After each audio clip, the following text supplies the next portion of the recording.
Shalom Bapak Ibu Saudara yang terkasih dalam Tuhan. Hari ini kita memasuki minggu keempat di dalam materi Komsel. Selama sepanjang tahun ini para penatua dan pemimpin akan memberikan arahan di dalam materi Komsel. Saya berdoa ketika Bapak Ibu Saudara kita tekun mempraktekannya, tahun ini kita akan melihat hal-hal yang luar biasa yang Tuhan akan kerjakan dalam hidup kita dan melalui kita lewat Komsel kita. Nah Bapak Ibu Saudara, selama 3 bulan awal ini kita akan banyak belajar dari satu pribadi, yaitu Yesus. Nah di dalam 1 Yohanes 2 ayat yang ke-6 dikatakan, barang siapa ada di dalam Kristus, ia wajib hidup seperti Kristus telah hidup. Nah kita melihat Bapak Ibu Saudara, khususnya minggu ini di dalam Markus 1 sampai Markus yang ketiga, saya mendorong Bapak Ibu Saudara boleh membacanya hari ini di dalam Komsel secara bergantian dari pasal yang pertama sampai pasal yang ketiga. Nah Bapak Ibu Saudara, kita akan melihat pelayanan Yesus, the ministry of Jesus. Apa yang Yesus lakukan ketika Yesus ada di bumi ini. Nah Bapak Ibu Saudara, di dalam Yohanes pasal yang ke-14 ayat yang ke-12 dikatakan, aku berkata kepadamu, sesungguhnya barang siapa percaya kepadaku, ia akan melakukan juga pekerjaan-pekerjaan yang aku lakukan. Bahkan pekerjaan-pekerjaan yang lebih besar daripada itu, sebab aku pergi kepada Bapa.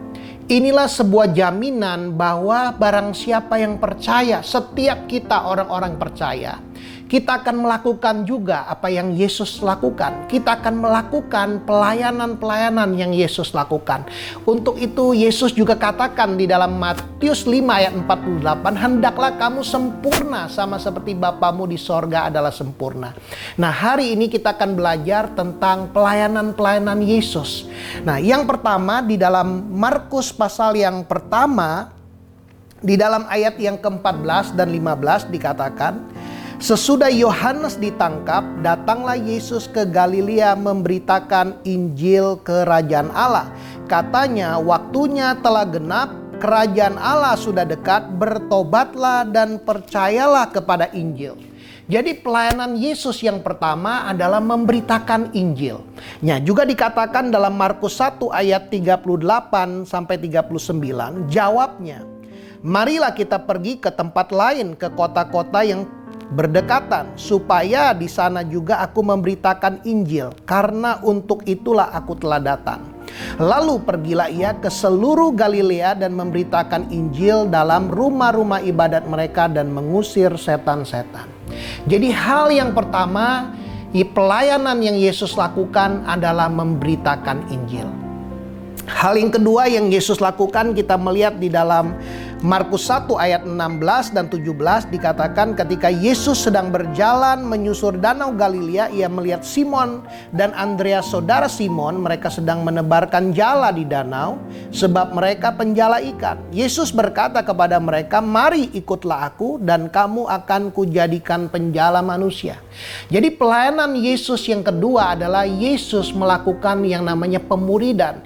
Yesus memanggil orang-orang biasa untuk menjadikan mereka serupa Yesus dan menjadi penjala-penjala manusia.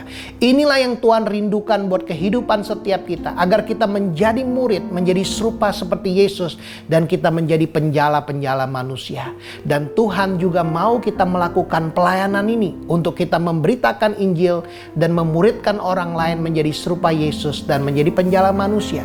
Nah kita melihat di dalam Markus pasal yang ketiga, ayat 13 sampai ayat yang ke-15 dikatakan, kemudian naiklah Yesus ke atas bukit. Ia memanggil orang-orang yang dikehendakinya dan mereka pun datang kepadanya. Inilah murid-murid Yesus yang pertama. Ia menetapkan 12 orang untuk menyertai dia dan untuk diutusnya memberitakan Injil. Jadi Bapak Ibu Saudara, kita dipanggil menjadi seorang murid. Dan kita diutus oleh Tuhan untuk juga pergi memberitakan Injil. Dan di ayat yang ke-15 dikatakan, dan diberinya kuasa untuk mengusir setan. Bapak Ibu Saudara, percayalah, setiap kita dipanggil menjadi murid Yesus, kita juga diutus oleh Tuhan untuk melakukan pelayanan Yesus, yaitu memberitakan Injil. Dan kita diberi kuasa untuk mengusir setan. Nah, kita melihat yang ketiga, apa yang Yesus lakukan. Pelayanan Yesus yang ketiga di dalam Markus pasal yang pertama, ayat yang ke-22 dikatakan,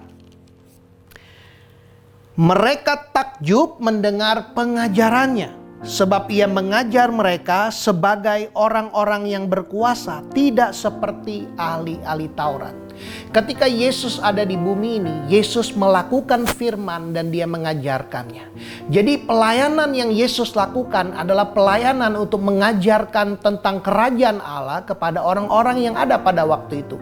Demikian juga buat setiap kita Bapak Ibu Saudara, sebagai murid Kristus, Tuhan mau kita melakukan pelayanan ini untuk kita mengajarkan orang-orang lain yang belum mengenal Tuhan, jalan-jalan Tuhan, cara hidup di dalam kerajaan Allah. Untuk itulah di dalam saat teduh kita melakukan yang namanya membagikan firman. Kita sharing firman kepada orang lain. Lewat kita sharing kebenaran yang kita belajar, kita sedang mengajar orang lain tentang firman Tuhan. Saya mendorong Bapak Ibu Saudara buat setiap kita untuk kita belajar setia dan konsisten untuk kita membagi kebenaran, mengajar firman lewat kita sharingkan kebenaran lewat WhatsApp kepada orang lain.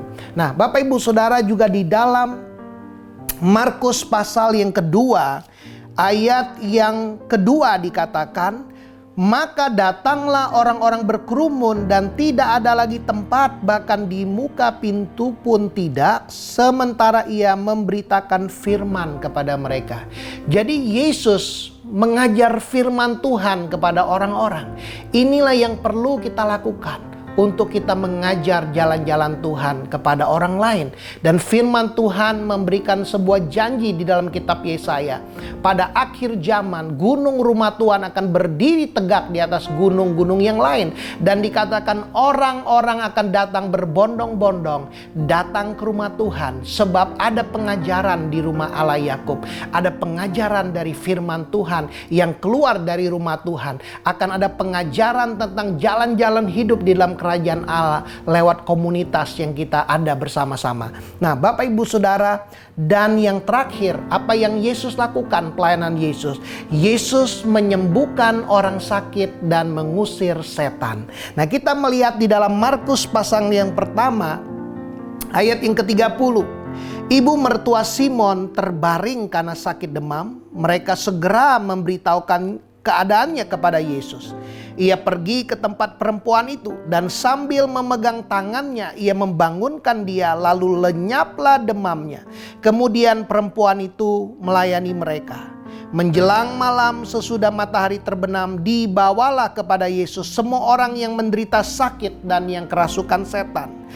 Dikatakan, maka berkerumunlah seluruh penduduk kota di depan pintu. Ia menyembuhkan banyak orang yang menderita bermacam-macam penyakit dan mengusir banyak setan. Ia tidak memperbolehkan setan-setan itu berbicara sebab mereka mengenal Dia.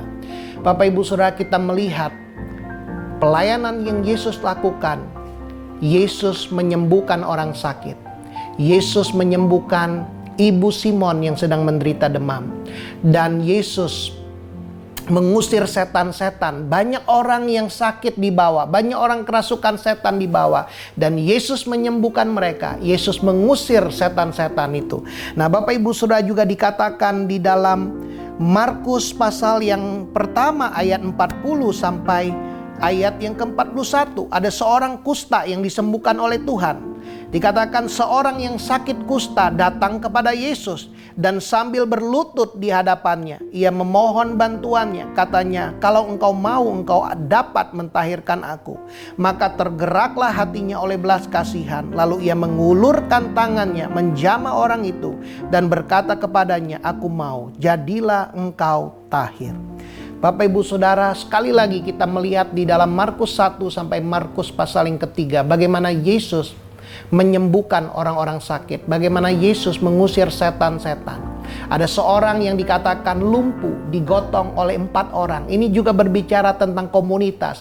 Bagaimana mereka dalam satu komunitas membawa seorang yang lumpuh datang kepada Tuhan. Dan orang yang lumpuh ini bangkit dan berjalan. Saya percaya di tahun ini ketika kita bertindak dengan iman, firman Tuhan berkata, barang siapa yang percaya, ia akan melakukan pekerjaan-pekerjaan yang Yesus lakukan, bahkan pekerjaan yang lebih besar daripada itu.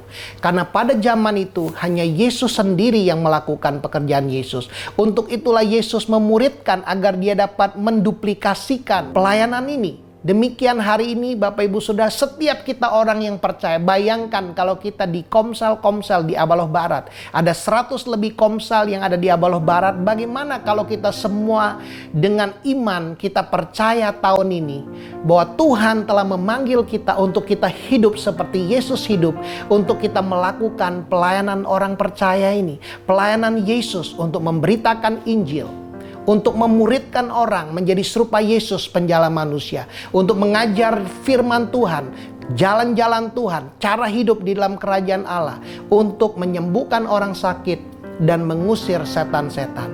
Saya berdoa Bapak Ibu Saudara, mari kita mengambil waktu untuk kita mendiskusikan di dalam komsel kita hari ini. Dari 4 hal ini, hal apa yang sudah kita lakukan? Hal yang sudah kita lakukan, mari kita dengan setia untuk kita terus melakukannya di dalam komsel kita sepanjang tahun ini. Hal yang belum kita lakukan, mari hari ini kita terima kebenaran firman yang kita baca ini, terima dengan iman. Barang siapa percaya, dia akan melakukan pekerjaan-pekerjaan, pelayanan-pelayanan yang Yesus lakukan. Saya berdoa Bapak Ibu Saudara, firman Tuhan hari ini dan juga lewat diskusi kita dapat menemukan kebenaran dan kita menjadi pelaku-pelaku firman.